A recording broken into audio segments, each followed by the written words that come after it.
nous disons que ceux qui sont baptisés seront certainement sauvés. Alors, au nom de qui sont-ils baptisés? Ils savent que c'est au nom du Seigneur Jésus-Christ. Alors, qui est Jésus-Christ? Pourquoi devons-nous très baptiser en son nom? Et pourquoi l'homme doit-il très sous son nom pour très sauve? Qui est-il au juste? Pour que nous devions très sous son nom pour très sauve, pour très libérés du péchage et pour recevoir une vie nouvelle. Regardons le témoignage de Matthieu chapitre 3. Ce moment-là, lorsqu'il est raconté que Jean le Baptiste baptisait les gens. Jésus-Christ est aussi venu au Jourdain. Vers Jean. Il voulait demander Jean de le baptiser. Mais Jean l'en empêcha en disant, « C'est moi qui devrais te demander de me baptiser. Comment se fait-il que tu viennes moi ?» Cependant, Jésus lui répondit, « Laisse-moi être baptisé par toi pour le moment, car il nous convient d'accomplir ainsi tout ce qui est juste. » Pour Jean le Baptiste, il comprenait qui était Jésus. C'est pourquoi il sentait que Jean n'était qu'un homme humble, qu'il n'était qu'un prophète, alors que Jésus était le Fils de Dieu, le Seigneur qui a créé toutes choses. Jean sentait donc qu'il n'était pas digne de baptiser Jésus, mais qu'au contraire, c'était Jésus qui devait baptiser Jean. C'est pourquoi Jean voulait l'arrêter. Alors cette pensée de Jean était-elle correcte? Elle était correcte. Alors Jean pensait, le fait que Jésus soit le Fils de Dieu, est-ce vrai ou faux? Regardons, immédiatement après, parce que Jésus a dit, « Laisse-moi être baptisé par toi pour le moment, car il nous convient d'accomplir ainsi tout ce qui est juste. » Jésus considérait que recevoir le baptême de Jean était juste. Logiquement, le Fils de Dieu n'a pas besoin de se repentir, car il n'a commis aucun péché, et il est tourné vers Dieu chaque instant. Au contraire, l'homme doit se repentir et se tourner vers Jésus.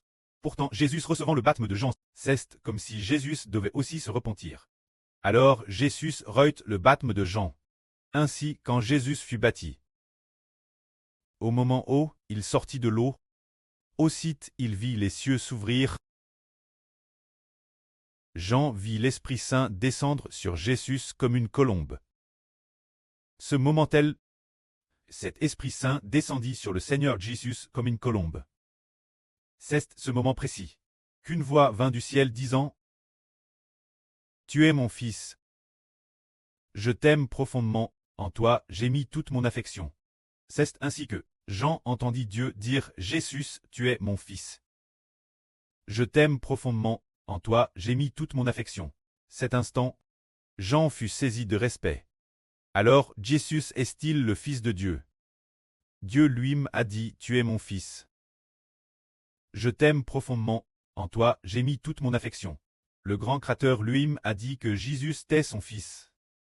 Selon la chair, Jésus est le fils de Marie, le descendant de David, le descendant d'Adam, mais selon l'Esprit, Jésus est le Fils de Dieu. Jésus est l'origine au ciel.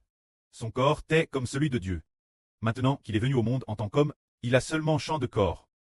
Mais il n'a pas champ l'Esprit intérieur. L'Esprit l'intérieur est Jésus-Christ. Quant au corps, il est le Fils de Marie, mais l'Esprit l'intérieur est le Fils de Dieu.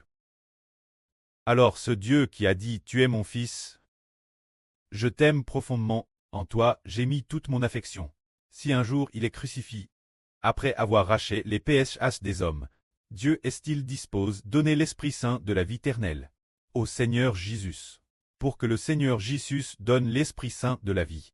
Ceux qui croient en son nom et sont baptisés, oui, bien est-ce qu'il l'est. C'est pourquoi nous disons que Jésus est le Fils de Dieu. Il donnera l'Esprit Saint de la vie éternelle, ceux qui croient en lui et sont baptisés.